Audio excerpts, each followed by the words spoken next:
Hey guys, Marsningen here, bringing you another Dragon Ball Z Dokkan battle video. And so, following the events of yesterday, hopefully you guys have seen it already, posted the world's first Ginyu Force no items run for Super Battle Road, and having a bit of jokes, having a bit of jabs back and forth with Truth on Twitter about it. And he did bring up something that kind of spawned the creation of this video, is the fact that, as I mentioned in my tweet, like, I am now 30 out of 30 for Super Battle Road stages completed with no items on Global. But as he pointed out, he has completed 39 stages with no items because there are 50 stages of Super Battle Road on JP. So the whole point of this video is to have a little bit of a look at the Extreme Super Battle Road and the new category stages, and kind of have a look at the timeline of Global and JP, and try and figure out exactly what's going on and why they would have done this. So we have the Extreme Super Battle Road page up here. If you don't know already, if you are just a global main, Extreme Super Battle Road is basically the original 10 stages again. So it's the mono stages. So for example, stage 1 versus Extreme AGL, you can only use a super tech team, just like the one from before. In fact, even the fights and everything that you can come across are the same as before. So the only real difference is that they have ratcheted up the difficulty. So I've seen people compare it to essentially it having the same difficulty as the category stages in terms of like how much they hit you and stuff. Because obviously remember, when the mono stages for Super Battle Road first ever came out and there was only the 10 mono stages, people were shocked that we were getting hit for so much on a team where you had type advantage. Like, people hadn't been seeing their units getting super attacked for like 100k in like a long time. And then obviously we figured out the team builds, brought some units along who can just make those mono stages an absolute joke. But in Extreme Super Battle Road, like I said, you're looking at category levels of, like, you know, non-tanking units will take like 150 to 200k damage from a super and that sort of thing.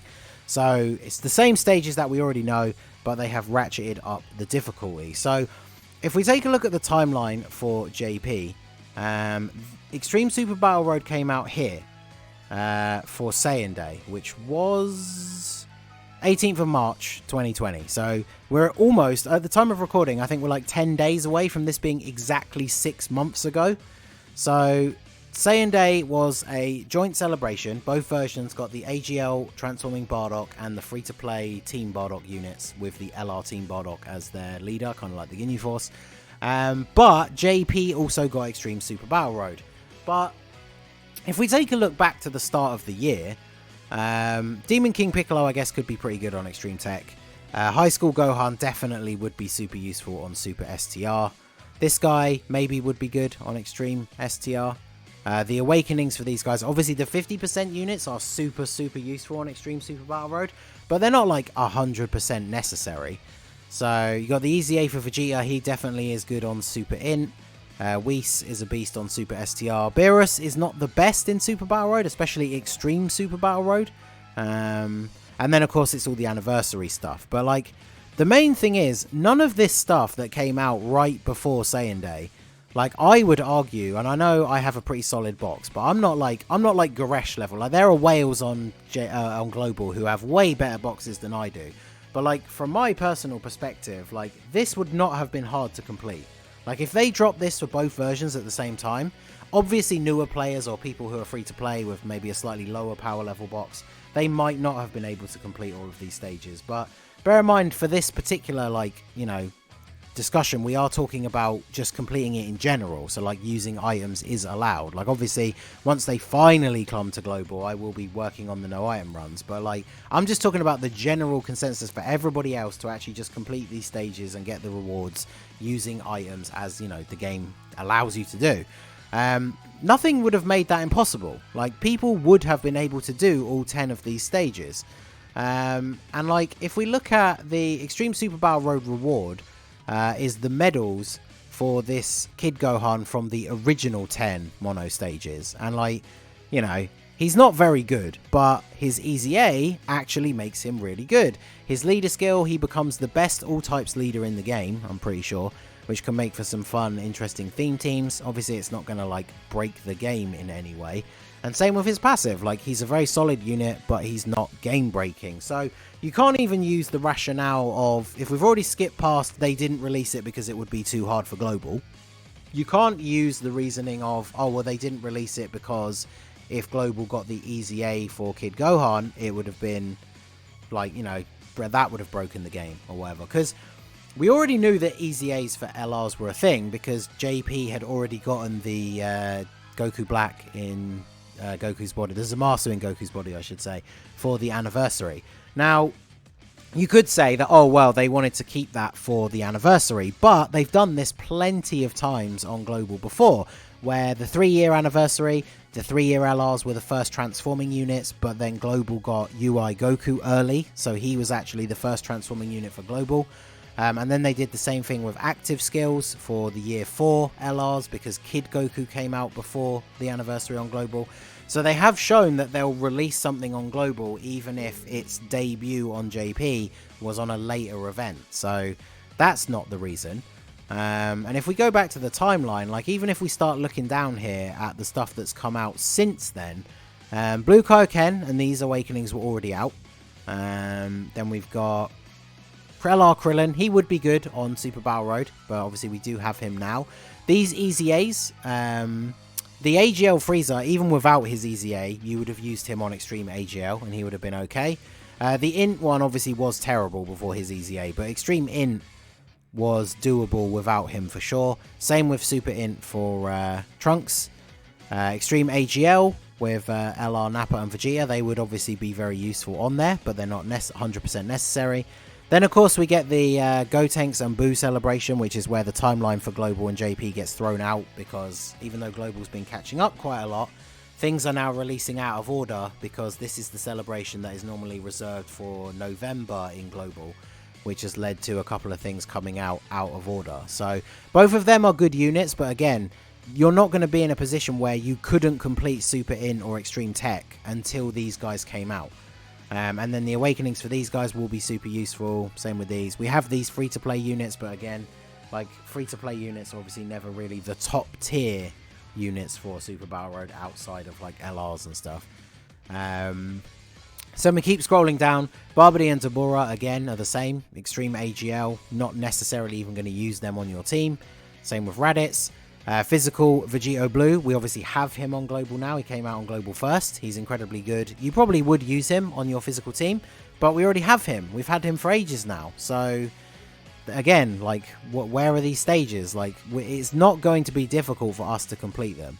We've got the Kefla stuff, bar some of the Easy A's, and we've got the physical units. Now we now have all of the 50% awakened units for the support. So even if they wanted to wait until all of those had come out to give maybe global players a little bit of an extra chance, those are all out now. So every one of them, by the way, is like, you know, if you have them, you really want to be using them on those teams. They're also some of the best leaders because they have the 120% but 4 key. So they're really, really good. Rose, we have his Easy A, super good on Extreme AGL. UI Goku came out on Global first, so we've got him. These Awakenings, they would be really useful on Super Battle Road, but again, they're not 100% necessary. And as we scroll down here, we start to get close to where we are now. Like, we've got the LR Blue Boys, Broly's Easy A. Broly was never good on Super Battle Road, so it doesn't really matter that we didn't have his Easy A. He's not even really that great on Extreme Super Battle Road with his Easy A anyway. So you're probably going to be running like either the Cell 50% leader, or you're going to be running Golden Frieza or Transforming Frieza. Like, there's a whole bunch of other Extreme Tech units that have 120% leader skills. Jiren would be good, obviously, on Super Tech, but again, it's not like you can't complete it if you don't have him. And then as we start to move down here, obviously Gohan will kind of be an MVP for Super Tech, but again, it is still doable. And then as we get down past these last couple of Awakenings here, this is where the stages 31 to 40 came out. So now JP is 2 updates to Super Battle Road ahead of Global. And if we look at those, we have Representatives of Universe 7, Wicked Bloodline, Time Travelers, Universe 6, Movie Heroes, Goku Family, Vegeta Family, Youth, Super Saiyans, and Final Trump Card. Now, obviously, Final Trump Card came out with the anniversary, so they weren't going to drop these before then. But, like, how many months is it after the anniversary for JP? So these came out August, and the anniversary on JP's in February. So in theory, because we have all of these leaders already, if you look at who the like actual category leaders are, these technically could have dropped with Kefla, I guess, because actually it doesn't even matter because you could use Hit. So basically, once the anniversary came out, all of these stages are doable on global. And then of course, yeah, we are, if we go back to the actual timeline, we're pretty much caught up now to, yeah, this is now the celebration where we are now. And again, talking about the rewards, the reward for the stages 31 to 40 are this Goku and Gohan. They're a pretty cool card. They're pretty fun to use. They have a Goku family leader skill that is in no way better than any of the other units that we already have. So again, we can't really use globals not ready for these units yet as like a reason why they haven't come out yet. So yeah, we're kind of left wondering what exactly are they going to do. Because one thing that springs to mind, and obviously this is kind of just wishful thinking on my part, but part 2 of the current Majin Buu Saga celebration is still very much unknown to us. We don't like, there's a couple of things we know, but we definitely don't know everything.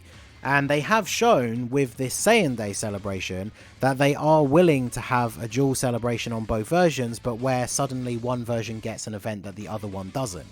So for me, obviously, best case scenario is we could get Extreme Super Battle Road for part 2 of this celebration. But honestly, that feels unlikely. So the main question then is, well, when are we actually going to get them? Because the next Dokkan Fest, in theory, because everything is kind of out of order at the moment, is that we're going to get the Tech Gohan, who transforms into Ultimate Gohan.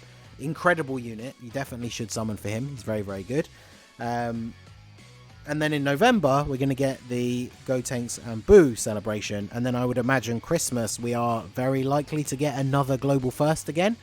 So when are they going to come out? Because like I said, they could come out tomorrow, the Extreme Super Battle Road and the extra 10 category stages. And people will be able to complete them. So, like, Akatsuki, what are you doing? Like, why are you not giving these stages to us on Global? So let me know what you guys think down below in the comment section. When do you think we could see them come out? Do you have any like crazy theories on why we haven't gotten it yet?